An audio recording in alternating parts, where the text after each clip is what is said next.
eu quero trabalhar os fundamentos. Então, o tempo todo, Deus colocou no coração da gente trabalhar os aspectos subjetivos, os aspectos invisíveis. Aquilo que dá semelhança se tornará imagem. Então, Deus disse, eu vou fazer uma imagem, vocês serão a imagem conforme a semelhança. Então, o que vem primeiro, a imagem ou a semelhança? A semelhança. Então, o invisível vem primeiro. Esse talvez está sendo o nosso grande equívoco espiritual. A gente acha que espiritualidade é um esforço humano de ser espiritual, sendo que espiritualidade é um esforço espiritual de ser humano. Então, a verdadeira espiritualidade não é a sua mulher ter um homem espiritual.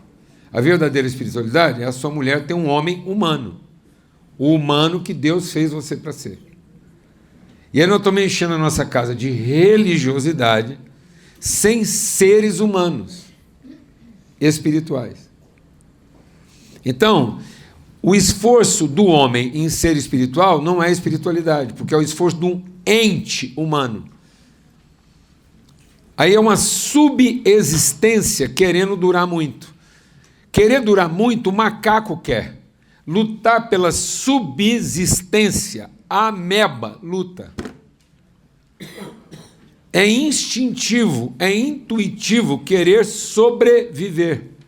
Mas revelar o que a vida é só com a intencionalidade do Espírito Santo. Então a sua casa não precisa de um líder religioso.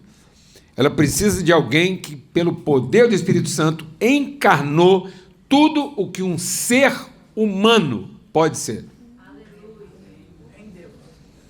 Porque Cristo se esvaziou de todo o poder divino e se fez homem e habitou entre nós. Não perca seu tempo querendo levar sua família para o céu, porque do céu veio a vontade de Deus para que a sua família tenha alguém do céu vivendo entre eles como homem.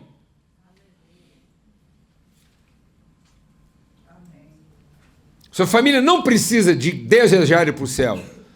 Ela precisa de alguém que decidiu viver na terra o que o céu representa. Amém, irmãos? Amém.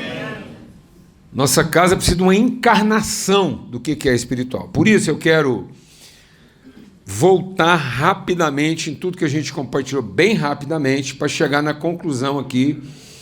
Há tempo da gente ter um momento aqui mesmo, assim, eu quero concluir minha fala aqui hoje como uma caminhada. Então a gente falou que é um caminho, e não é um caminho para a pessoa. Então é o caminho de formar uma pessoa. Amém? Então, casamento... Não, isso aqui... Ah, bobagem. O Gilberto é que tinha razão. Isso. Pronto, esse é o primeiro. Homem e mulher, natureza, identidade, o propósito da relação. Foi que a gente começou. Então, vamos deixar claro, natureza relacional do ser humano, ou seja, ente humano é solitário, ser humano é relacional. Não existe ser humano na solidão, porque o ser humano não é indivíduo, o ser humano é pessoa. Nós não fomos criados pela individualidade divina, nós somos criados pela pessoalidade paterna. Por isso que é um façamos, é um verbo plural. Para criar todas as coisas, o verbo era singular, haja. Na hora de fazer o homem, o verbo é plural, façamos. Então não há perspectiva de identidade saudável se não for a partir de uma pessoa. O indivíduo é patológico. A patologia da humanidade é o esforço individual de salvar o indivíduo, e não a relação. Se você está tentando se livrar de uma mulher difícil, é demônio. Se você está disposto a sacrificar num relacionamento difícil, é Cristo. E o outro é que resolve o que vai fazer com Cristo. Porque não é todo mundo que quer Cristo, não. Agora, Cristo tem que querer Cristo. Porque toda vez que se oferecer anticristo para Cristo, ele vai chamar de demônio. Agora, o que cada um vai fazer com Cristo é outro assunto. Então, a natureza é relacional, certo? Ela é essencial, por isso ela tem que ser intencional. Agora, existe o relacionamento natural. As amebas, tatuas, minhoca, formiga, cachorro, principalmente de estimação. Raça pura. Tudo patológico. Você pode ver que os bichinhos, raça puras, é tudo meio demente, é tudo meio perturbado. Pincher é perturbado, Doberman é perturbado, porque, entendeu? Isso. Então, relacionamento natural, o que ele é? O que é um relacionamento natural? É um fisiologismo. É necessário e importante. Em nome de Cristo Jesus, eu quero fazer um apelo. O quanto antes, pare de ensinar a sua família e os seus filhos que isso é necessário ou isso é importante. Gente que cuida do necessário e do importante é interesseiro. Porque o dia que não for importante, ele não cuida mais. E você só está aqui porque um dia você perdeu a importância, mas Cristo não desistiu de você. Então, gente que só mexe com o necessário e importante é interesseiro. Formiga é interesseira e cachorro é interesseiro, porque um cuida do necessário e o outro do importante. Disse Deus, façamos o homem à nossa imagem. Então esse é o propósito. Qual é o propósito? Qual é o propósito da relação? Não é você ser feliz. O propósito dessa relação é você ter a alegria de saber que a sua relação está encarnando as virtudes de Cristo. Essa é a sua alegria. Ainda que isso custe momentaneamente a sua felicidade. Amém? Esse é o propósito. Olha lá, qual é o propósito? Deus criou. Para quê? Para que ele seja a imagem. Por isso ele criou homem e mulher.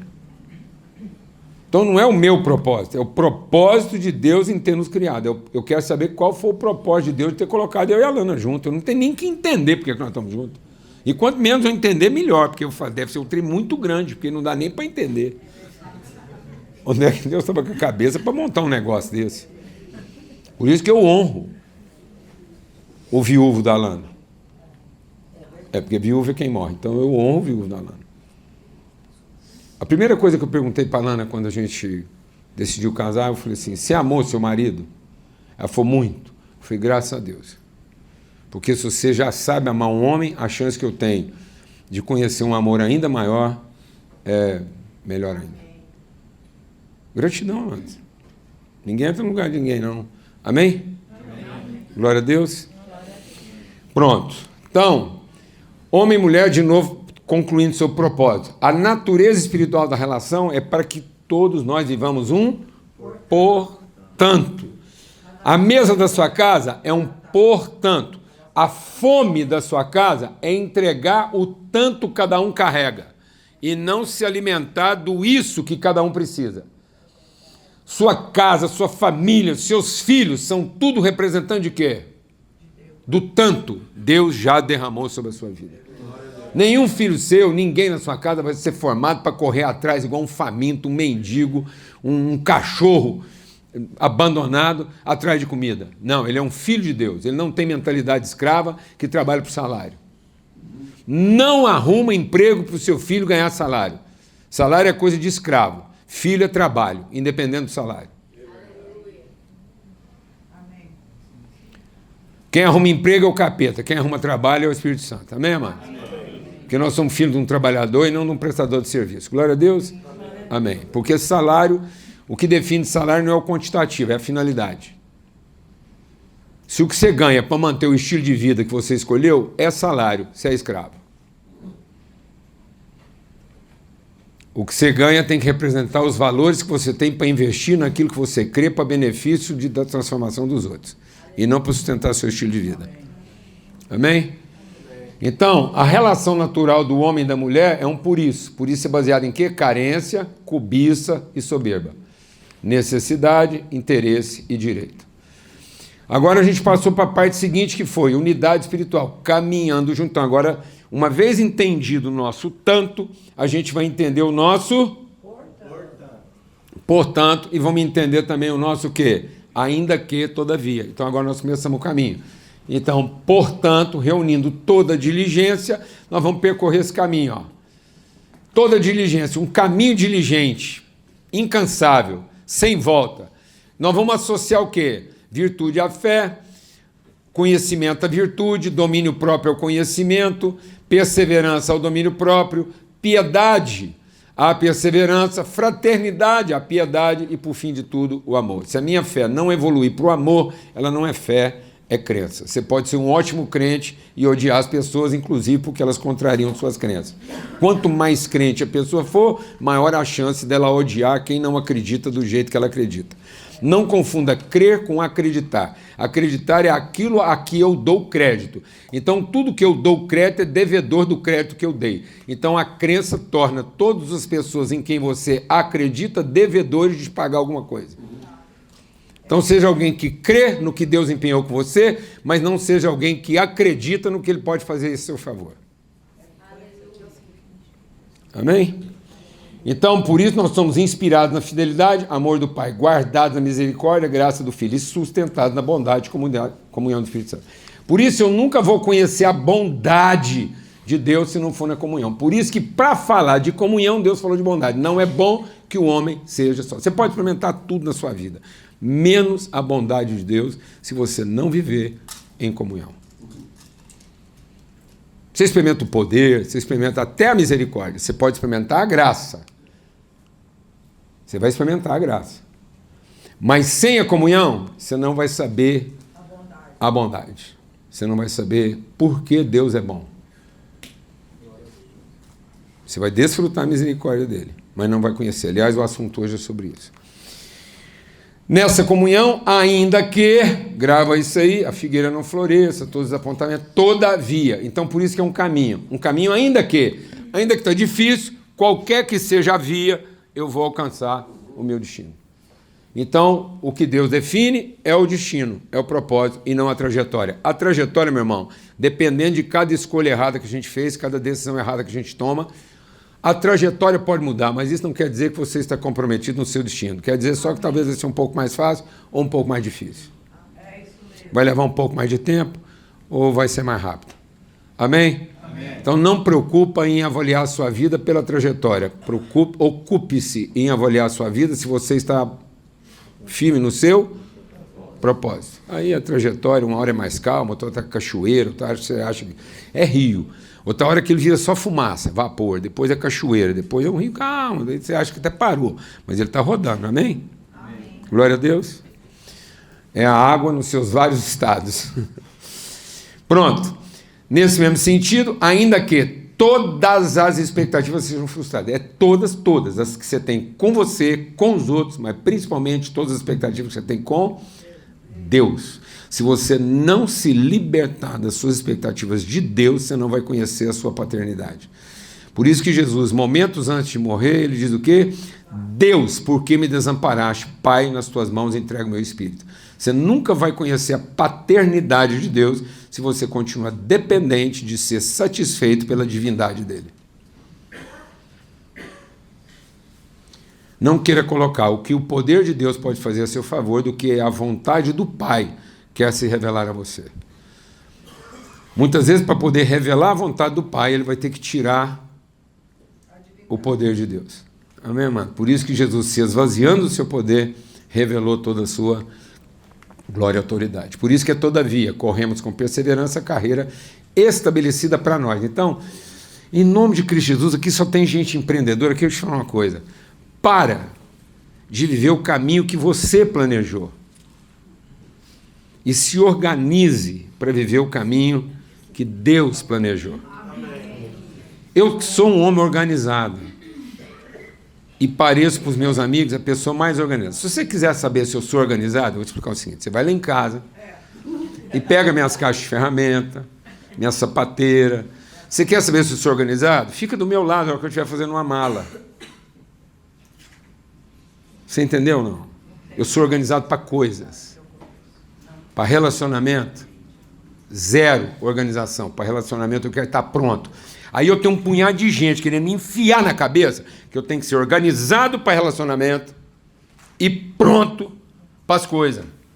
Que se lasque as coisas. Por isso eu organizo, porque elas podem ser desorganizadas a qualquer momento. Porque o que adianta eu ter um alicate organizado? Você não pode, por um filho, ficar perdido em algum lugar. Compra o outro, ué, e volta para o lugar, nervoso.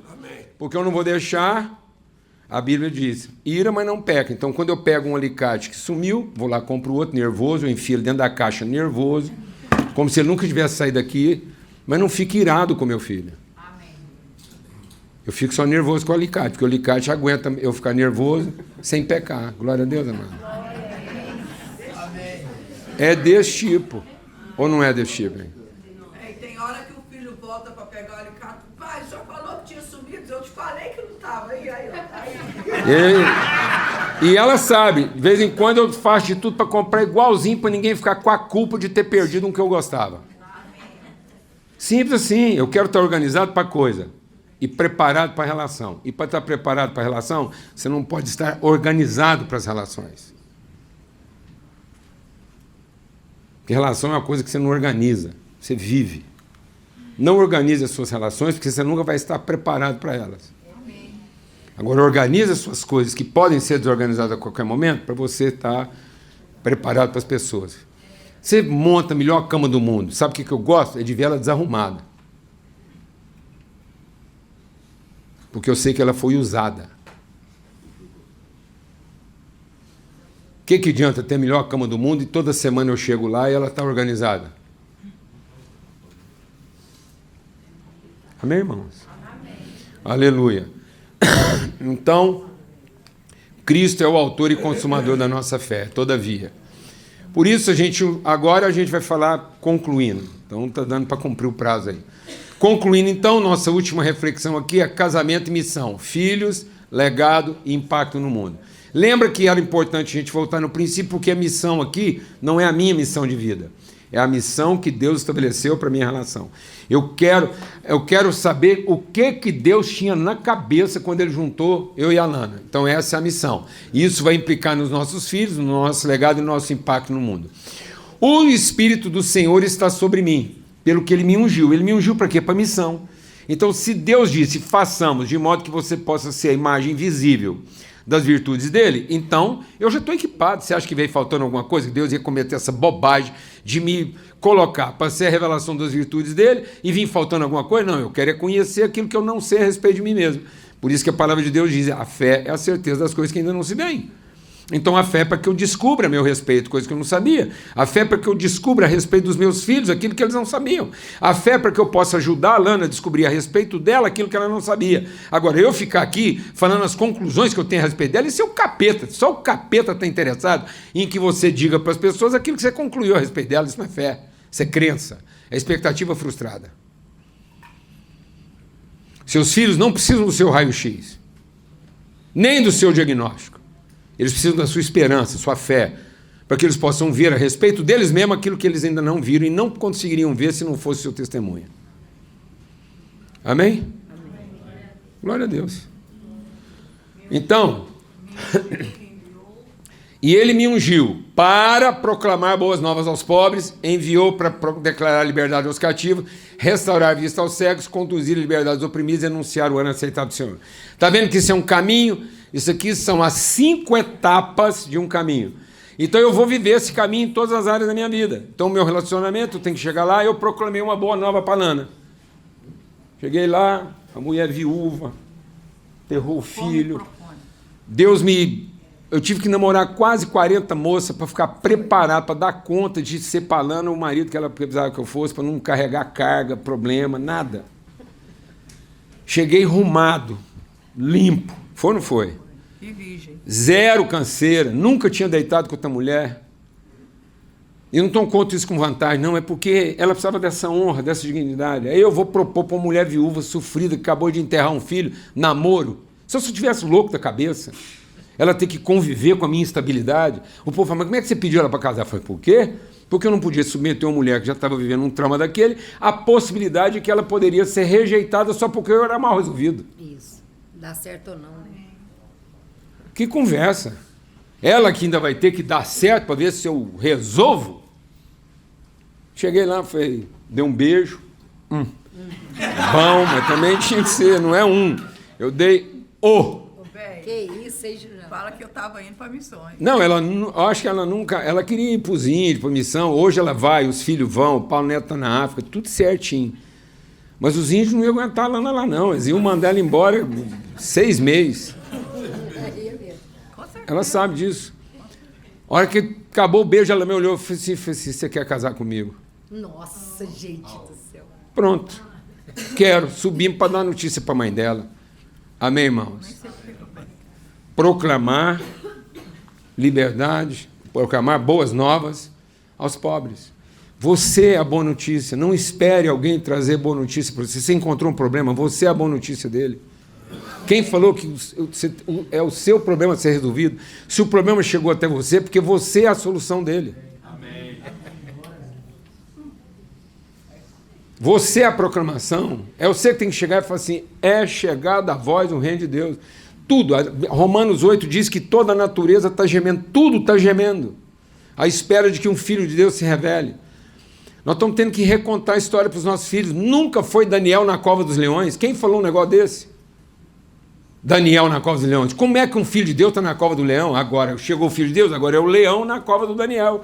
O Daniel chegou, assumiu a cova, aqueles leões estavam lá tudo em depressão, doente, porque eles não foram feitos para comer gente, porque lá no jardim do Éden, leão não comia gente, pastava junto com a ovelha. Entrou um filho de Deus lá dentro, os leões voltaram à originalidade. Se jogasse capim lá naquela hora, eles comiam. Tirou o Daniel, eles voltaram a comer gente.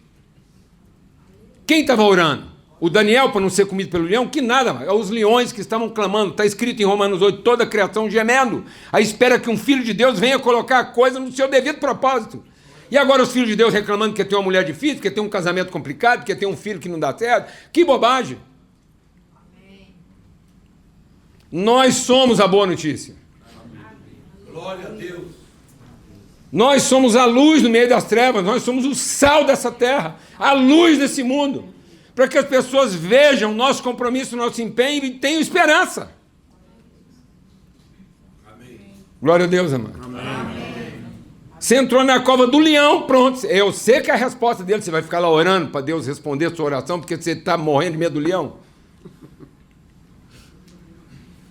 Aquele leão estava fazendo jejum de gente, estava tentando comer menos gente para ver se encontrava um filho de Deus que libertasse ele daquela dieta desgraçada.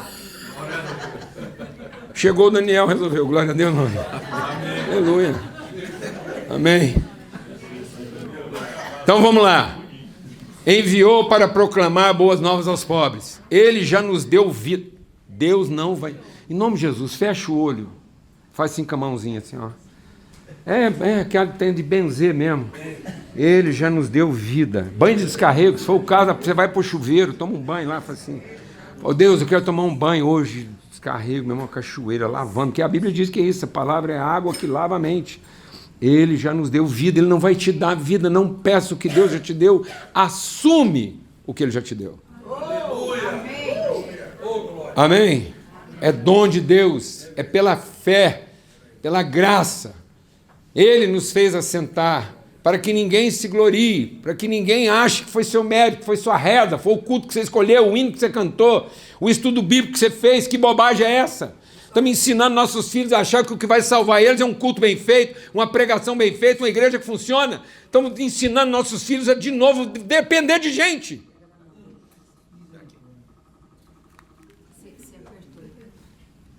Amém, irmãos? Amém. A comunhão é para eu viver, entregar, compartilhar. Aleluia. Pode ir lá. É mais, vai para frente, mais rápido aí. Ô, Gilberto, você está me atrasando. Aí, obrigado. Gente, desconta 5 minutos aí que o Gilberto está atrasando. Entendeu? Então, tá aí, ó. Ele já deu. E é pela graça. Pronto. E enviou. Então, uma vez que você, essa pessoa, ele agora enviou você para declarar o quê? Liberdade ao cativo. Nós somos a boa notícia, a proclamação. Chegou a boa nova. Aquele que vivia em trevas viu grande luz. Amém. Quem é essa luz? Nós, os filhos de Deus. Amém. A Kelly estava em treva, viu o Gilbertinho. Gilbertinho estava em treva, viu a Kelly. Amém.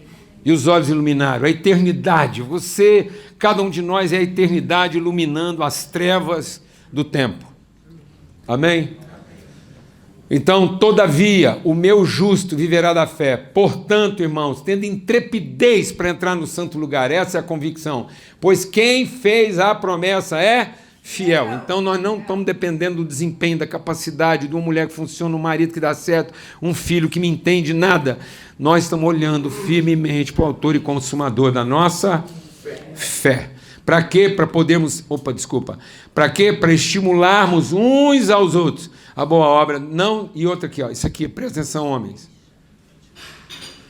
Não deixando o quê? Não deixando o quê? Fala aí. Os homens, fica de pé, fazendo favor, é um apelo. E diga para o seu irmão aí, não deixe de ter comunhão. Não deixe de ter comunhão. Porque esse é o pior costume dos homens. Pode sentar. Amém? E aí agora, presta atenção que eu estou correndo aqui para chegar nessa parte, porque é a parte que a gente quer entregar antes de concluir. Para restaurar a vista ao cego, que é o seguinte, você pode fazer a melhor proclamação que for. Jesus, tudo que era feito para a salvação já estava feito. Beleza? Cristo foi lá, perdoou os pecados, foi crucificado, derramou sangue, está tudo perdoado, está tudo resolvido, tá? O pecado foi perdoado, a maldição foi tirada, mas só que a cultura, existe uma cultura. E a cultura o quê? É uma cultura que obscurece. É uma fortaleza na mente.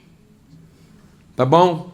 Então, para restaurar os cegos, vejam aqui, ó. Eles se levantaram, Jesus... eles foram para... Espera aí, é isso aqui mesmo. Eles se levantaram, voltaram imediatamente para Jerusalém, onde encontraram os 11 reunidos. Quem está se levantando aqui? Os discípulos no caminho de Emaús. Como é que os olhos deles foram iluminados? Eles eram discípulos, andavam com Jesus. O melhor estudo bíblico, melhor análise bíblica, melhor congregação. Eles faziam parte da melhor igreja. Jesus era o pastor, ensinava a Bíblia todo dia. Você entendeu isso? Reunir com Jesus todo dia, ter estudo bíblico que o próprio Jesus diz. Isso não vai ser completo enquanto os nossos olhos não forem iluminados. E aonde é que os nossos olhos são iluminados? Como Jesus fora reconhecido por eles no partir do pão. É na mesa. É na comunhão. Fora da comunhão você pode ter entendido o que for. Você continua sendo um indivíduo procurando a sua própria salvação. O José, pai de Jesus, não entendeu o que estava acontecendo, sozinho de madrugada foi tomar uma decisão para quê? Achando que ele era o Salvador. A solidão pertence a quem entendeu mal a graça, achando que a graça era só para salvar, a graça era, em salvando, devolver a comunhão. Então, quem usa a graça para a própria salvação está fora do propósito da graça, que era o quê? Reconciliar a comunhão. Tá bom? Então, aí ele vai falar sobre o quê? Para conduzir depois à liberdade os oprimidos. E aí, quando a gente está falando de conduzir a liberdade dos oprimidos, nesse lugar em que foi iluminado, aconteceu um negócio, bem rápido aqui. Quais são as coisas que vão oprimir a gente enquanto os nossos olhos estão cegos? Você já foi salvo, a declaração da sua salvação já foi feita. Mas se você não viver em comunhão, se você não partilhar a comunhão, você vai manter hábitos opressores, que Jesus vai tratar rapidamente no mesmo dia. E aí você vai perceber que esses hábitos são progressivos. Assim como você tem um caminho de conhecimento, você tem um caminho abismal que leva você para um buraco cada vez mais fundo. E ele começa com o quê? Melancolia, lembranças do passado que você quer salvar. Então, lá nas primeiras horas da manhã, Jesus foi visitar quem? As mulheres. E essa melancolia ela é muito própria do universo feminino. Ela quer ter de volta aquele filho que ela teve, o casamento, o marido. Ah, você já não me beija mais, você não me faz mais aquilo, não faz aquilo outro. E aí essa coisa melancólica, essa saudade do que já foi. Tudo isso acomete todo mundo, mas especialmente as mulheres. Tanto que quando Deus quis tirar Ló de Sodoma, quem olhou para trás? E ela virou o quê? Ela virou farinha? Não, ela continuou sendo sal, mas agora ela era uma estátua, ela era uma pedra de sal. Está vendo? Ela não mudou. Ela não perdeu a salvação. Mas ela perdeu o seu propósito. Porque agora ela é uma estaca salgada. Deixada onde? Para trás. Para lembrar que está todo mundo errado. Cuidado. Isso acontece com todo mundo. E você pode observar que todo homem que vai para esse lugar junto com a mulher é porque ele tem saudade materna. Ele não tem referência de mãe, de pai. Ele tem referência de quê? De mãe. Ele deixou-se maternalizar pela esposa. Aí ele se torna uma pessoa melancólica. Porque ele fica com saudade de alguém passando a mão nele. Fala, não, Maurinho, fica assim não, benzinho. No fundo você é querido, viu? Tá bom? Nós gostamos de você, viu? Viu? Você é importante para nós, tá bom? Fica chateado, não? Tô aqui. Benzinho, isso é um homem mal resolvido. Homem bem resolvido, é isso aí, Maurinho. Tá ruim pra miséria. Mas bora lá que a bronca é pra frente. Bora lá? Tá vendo que esse é um problema? Que Jesus teve que tratar no amanhecer do dia. Se você não trata isso, você vai para um problema mais grave. Que são os discípulos ali para as 2 horas da tarde. O almoço atrasado, discípulos. E Jesus repregou. Não adianta repregar. Não adianta pregar o que já foi pregado. É uma fortaleza de mente. Opressão. E aí o que está acontecendo? Naquele mesmo dia, 2 deles estavam a caminho da aldeia chamada Emaús, diante de Jerusalém, e iam conversando a respeito de todas as coisas acontecidas. É gente que não sabe conversar sobre propósito, só sabe falar sobre os acontecimentos. Gente que só fica dando relatório do que está acontecendo. Em vez de chamar responsabilidade do que está para acontecer. Ladainha. Homem canseira. Ladainha. Sino batendo. Quem não se aperfeiçoa no amor é um sino batendo. Sabe o que é um sino batendo? Está lá avisando que tem missa e a hora, para te dar a sensação que você está atrasado, porque você está escutando o sino. E ele está batendo é porque você não está onde é que o sino está tocando. É isso, pessoas que querem te dar a sensação que você está o quê? Atrasado, fora de lugar, ladainha. Amém, irmãos? Amém. Cuidado, está vendo como é que isso tem que ser tratado? Porque isso é opressor. Nós não estamos falando de salvação aqui mais não, amado. Salvo já foi lá atrás, na cruz. Agora nós estamos falando de uma fortaleza de mente. Cuidado para você não estar sendo uma ladainha na vida do seu filho só para dizer que ele está atrasado ou adiantado. Em vez de ajudar ele a ter propósito, estando adiantado ou atrasado. Glória a Deus. E por último,